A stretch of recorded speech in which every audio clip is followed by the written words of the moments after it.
Hey, welcome to another episode of What the Heck Are We Building at Minnesota Implement.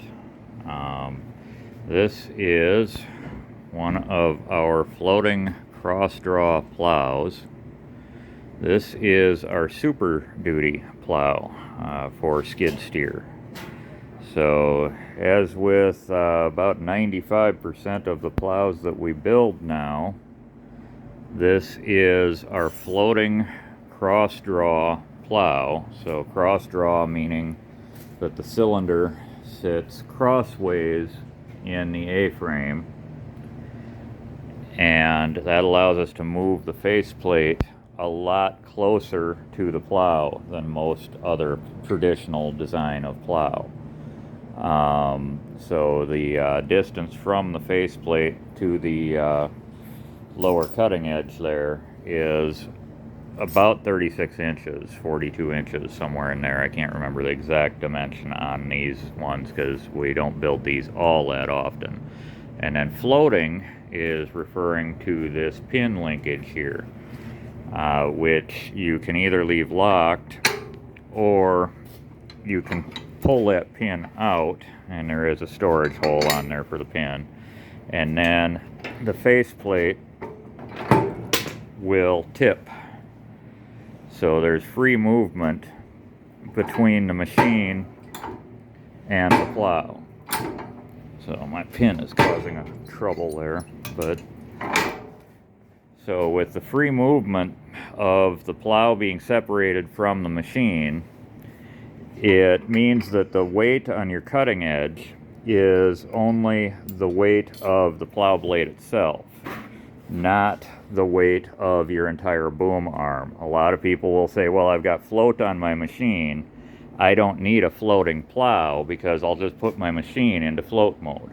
Well, what that does then, if this was a rigid plow where the faceplate is welded to the frame, or even if you just leave that lock pin in there, you've got the entire weight of this plow, which is almost 700 pounds on this one, maybe 750. And you've got the weight of your boom, which is probably another 1,100 pounds. And all of that weight is pushing down on your cutting edges. Well, two things are going to happen. Your cutting edges are going to wear really fast. And then secondly, whenever you hit a crease in the concrete, like that line there where it's raised about 3/4 of an inch, the plow is going to tip on its springs because the cutting edge is going to catch that crease. You've got all that weight pushing down on it.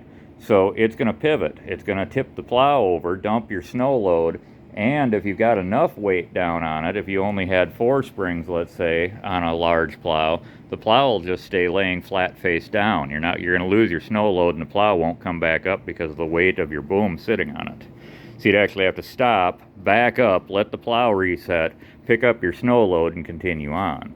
Well, with that floating mechanism in there, you'll get a little bit of a bounce out of your springs because the plow will trip just a little bit, but because there's only the weight of the plow pushing down on it, it'll act like it's supposed to. It'll trip a bit to soak the impact and then reset and continue on. You'll never lose your snow load, which means you can work a lot faster. And, as I said, it won't wear out your cutting edge nearly as fast. But in general, like I say, this is our floating cross-draw Super Duty plow, which means the whole plow is 30% heavier than our standard plow. So this faceplate is 2.5 by 2.5 box tube quarter wall. All of this framework in here is 2.5 by 2.5 quarter wall. On the bigger ones, it's 3/8 wall. And then the backbone is 3" by 5" quarter wall. And once again, when you get up into the 10-footers, it's 3/8 wall. And then these back webs on here are 1/2 inch thick by 3" wide.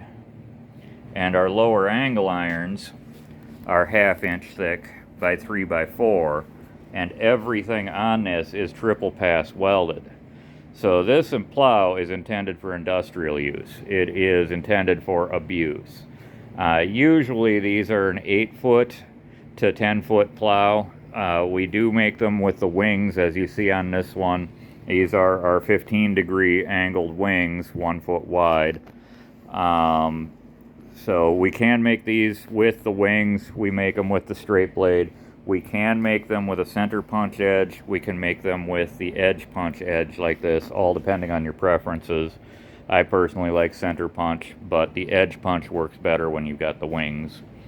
In general, the wings work really, really well. In this particular case, what we've got is a maintenance of an HOA in cul-de-sacs where you've got a bunch of units that have a slight hilly driveway where they're pulling the snow out of the driveways down into the roadway with a smaller machine or an ATV, and then they're using a bigger machine with this plow to pick up all of the snow off of the road and carry it down to their storage area or their ponding area.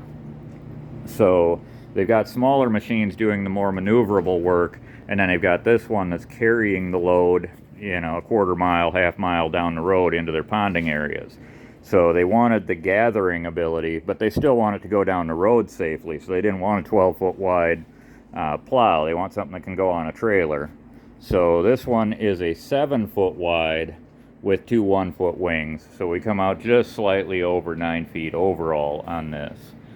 Makes a real nice gathering plow, but still handleable with a 70-horse machine. When you get into a 10-foot plow with 2-foot wings, you need a 130-horse machine that weighs 12,000 pounds to push that. But they still are using employees to do the work.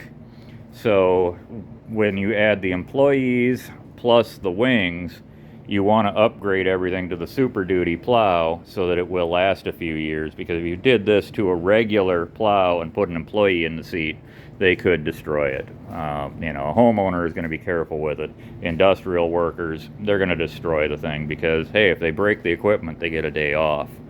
But like I say, the basic design of the plow is the same as our other plows, but everything is 30% heavier. And as you see, we've got 6 springs across the back of there. Everything is beefed up to take some abuse. As a comparison, this is our heavy-duty plow, which when we compare those webs, these are 3/8 by 2.5. The lower angle iron is 3x4 by 3/8. These are 1/2 by 3. Excuse me, there we go, that's a better comparison. And then our angle irons are 3x4 by 1/2. So again, 30% heavier on everything on this thing. So anyways, I'm kind of rambling on, as I do in a lot of my videos. We are Minnesota Implement. This is our floating cross draw plow with wings. We do build these as a straight blade as well, so we can build anywhere from 7 foot all the way up to a 10-foot plow. I could do a 12-foot plow reluctantly. I don't like to. You get too big with plows and they just get ridiculous. If you got a 12-foot plow, you need a 15,000-pound machine that's 130 horse to push it comfortably, and that just gets goofy. But we can build them. We do custom work. I like building straight blades. I hate wings personally, but for certain things like this particular application, the wings are handy because of the gather carry ability with it. But that's our floating cross draw Super Duty plow with wings. We're Minnesota Implement. We can be found at minnesotaimplement.com. Thank you for wasting 9.5 minutes with me.